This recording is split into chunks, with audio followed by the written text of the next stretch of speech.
Imagina esto. Durante casi 1400 años, un silencio absoluto. Un código sagrado, grabado en las tumbas de los faraones y en los muros de templos colosales, había perdido su voz. Los antiguos egipcios nos dejaron una biblioteca entera de historias, de magia y de conocimiento, pero la llave se había perdido. El mundo los miraba fascinado, pero sobre todo desconcertado. Se pensaba que eran símbolos mágicos, acertijos sin solución. Hasta que una simple piedra, encontrada por pura casualidad en el lodo del Nilo, y la obsesión de un joven genio francés lo cambiaron absolutamente todo. Este es el viaje para descifrar el alma de una civilización. Esta es la historia de cómo los jeroglíficos egipcios, por fin, revelaron sus secretos.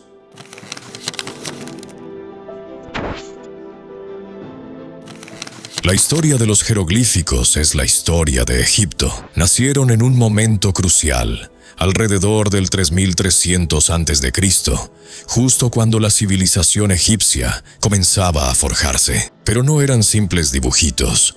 Los propios egipcios los llamaban Medun, es decir, las palabras de los dioses. Creían que la escritura era un regalo divino del dios Tot, para que la humanidad jamás olvidara. Este sistema, lleno de figuras que cualquiera reconocería, animales, plantas, objetos cotidianos, era mucho más que una forma de comunicarse. Era un puente entre nuestro mundo y el de los dioses. Durante unos 3600 años, esta escritura vistió monumentos, tumbas y papiros, contando las glorias de los faraones, los rituales más sagrados y hasta la vida diaria a orillas del Nilo. Pero con la llegada de nuevas culturas y religiones, los griegos, los romanos y finalmente el cristianismo, el antiguo saber se fue apagando. Y entonces, el silencio, hacia el siglo IV después de Cristo, concretamente el 24 de agosto del 394, se grabó la última inscripción jeroglífica conocida en el templo de Isis, en la isla de File. Con ella, la llave para entender milenios de historia se perdió por completo. Durante siglos, el significado de los jeroglíficos fue un misterio total. Eruditos de todo el mundo lo intentaron, pero la mayoría partía de una idea equivocada: que cada símbolo era una idea completa, un concepto mágico, y no un sonido. Para ellos era un lenguaje de símbolos puros, no de palabras. Esta creencia, que venía desde la antigüedad, bloqueó cualquier avance real. Los jeroglíficos se convirtieron en sinónimo de enigma indescifrable. Pero para entender cómo salimos de ese callejón sin salida, tenemos que viajar a 1799. En plena campaña de Napoleón Bonaparte en Egipto, unos soldados franceses trabajaban en un fuerte cerca de la ciudad de Rashid, que los europeos llamaban Rosetta. Allí, de la forma más inesperada, desenterraron una losa de basalto oscuro que iba a cambiar la historia. Era la piedra de Rosetta. ¿Qué la hacía tan especial? No era su mensaje, que era un simple decreto de unos sacerdotes para honrar al faraón Ptolomeo V. Era el formato. El mismo texto estaba tallado en 3 escrituras distintas. Arriba, los misteriosos jeroglíficos. En medio, la escritura demótica, una versión más moderna y cursiva del egipcio. Y abajo, el griego antiguo, un idioma que los estudiosos conocían a la perfección.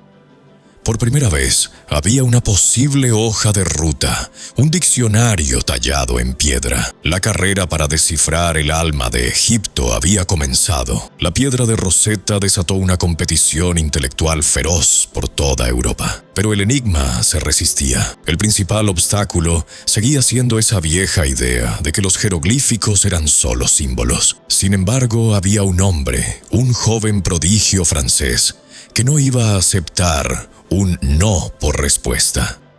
Su nombre era Jean-François Champollion. Nacido en 1790, Champollion fue un niño con una obsesión casi febril por Egipto. Con solo 11 años, después de ver una colección de antigüedades, juró que algún día él podría leer esos textos. Su don para los idiomas era increíble. Antes de los 17 ya dominaba el latín, el griego y varias lenguas orientales, incluyendo el copto. Y esa, amigos, era su arma secreta. El copto era la lengua que usaban los cristianos egipcios en sus misas y la descendiente directa del idioma que hablaron los faraones. Champollion tuvo la corazonada de que, aunque se escribiera con letras griegas, sus sonidos eran la clave para resucitar el habla del antiguo Egipto. Durante casi 15 años, se sumergió en un estudio obsesivo, comparando copias de la piedra de Rosetta y otros textos, a menudo en la pobreza y con la presión de rivales como el brillante científico inglés Thomas Young. Young también hizo avances clave. Fue el primero en probar que el demótico venía de los jeroglíficos y en identificar correctamente el sonido de algunos símbolos en el nombre del rey Ptolomeo. Pero fue Champollion quien dio el salto definitivo. Se dio cuenta de algo fundamental. Los nombres de los faraones extranjeros, como los de la dinastía griega de los Ptolomeos, no podían escribirse con símbolos que representaran ideas egipcias. Tenían que escribirse fonéticamente, es decir, usando los jeroglíficos para imitar los sonidos de sus nombres. Esa idea fue la chispa que encendió la mecha. Su método fue simple y genial: aislar los cartuchos, esos óvalos que siempre rodeaban los nombres de la realeza. En la piedra de Rosetta encontró el de Ptolomeo. Gracias a otra inscripción bilingüe, consiguió también el de la famosa Cleopatra. Ahora tenía 2 nombres, con algunas letras en común, y podía empezar a construir su alfabeto. El momento de la verdad llegó en septiembre de 1822. Champollion estaba comparando los símbolos de los nombres Ptolmes, Ptolomeo y Cleopatra. Se dio cuenta. La P era el primer signo en Ptolomeo y el quinto en Cleopatra. La L era el cuarto en Ptolomeo y el segundo en Cleopatra. La O aparecía en ambos. Símbolo a símbolo, letra a letra, el código empezó a rendirse. Había demostrado sin lugar a dudas que los jeroglíficos tenían un valor fonético. Pero el verdadero eureka llegó cuando aplicó su nuevo alfabeto a nombres de faraones 100% egipcios, como Ramsés y Tutmosis. Al transcribir los sonidos, se dio cuenta de que las palabras que formaban tenían sentido en copto, la lengua que había estudiado hasta la extenuación. En ese instante todo encajó.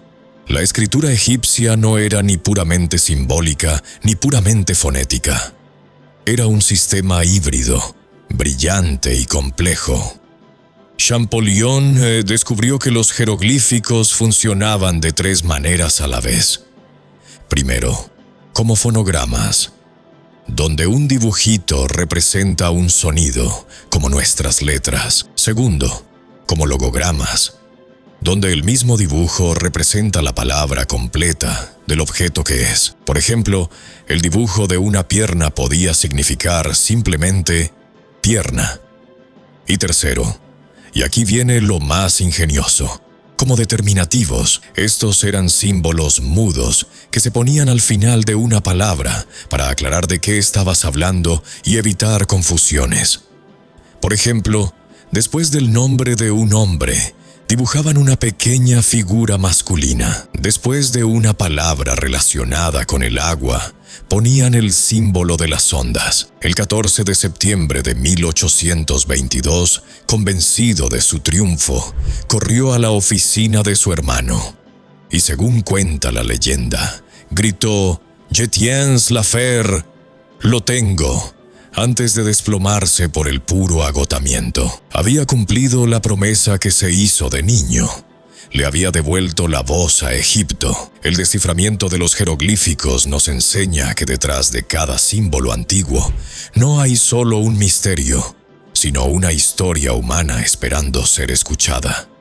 Si te fascina descubrir estos secretos del pasado, suscríbete y acompáñanos en nuestros próximos viajes a las civilizaciones más enigmáticas de la historia.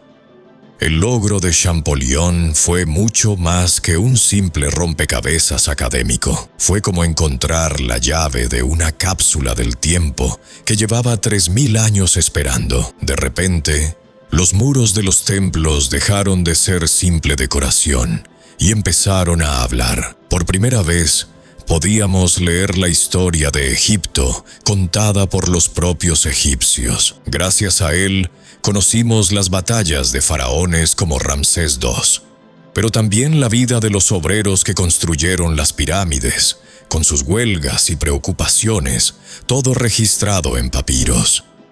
Entendimos su compleja administración, sus impuestos y sus leyes, pero sobre todo nos asomamos a su alma, su profunda espiritualidad. Los jeroglíficos nos revelaron el libro de los muertos, que no era un único libro con portada y final, sino una colección personalizada de hechizos para guiar al alma en el más allá. Cada fórmula estaba diseñada para ser activada por la palabra, porque para un egipcio, escribir algo era hacerlo real. Entendimos por qué el escarabajo era un símbolo de renacimiento, o por qué creían que conocer el nombre secreto de un demonio te daba poder sobre él. Los jeroglíficos no eran solo escritura, eran magia, arte y ciencia en uno. Un sistema tan poderoso que creían que los dioses lo habían usado para crear el universo.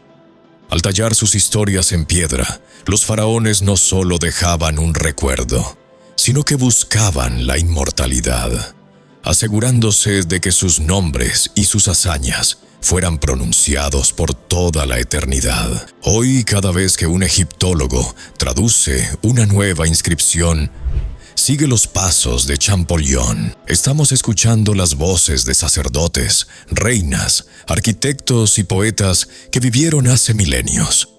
El código sagrado que permaneció mudo durante más de un milenio, ahora nos cuenta la increíble historia de una de las civilizaciones más fascinantes que el mundo ha conocido.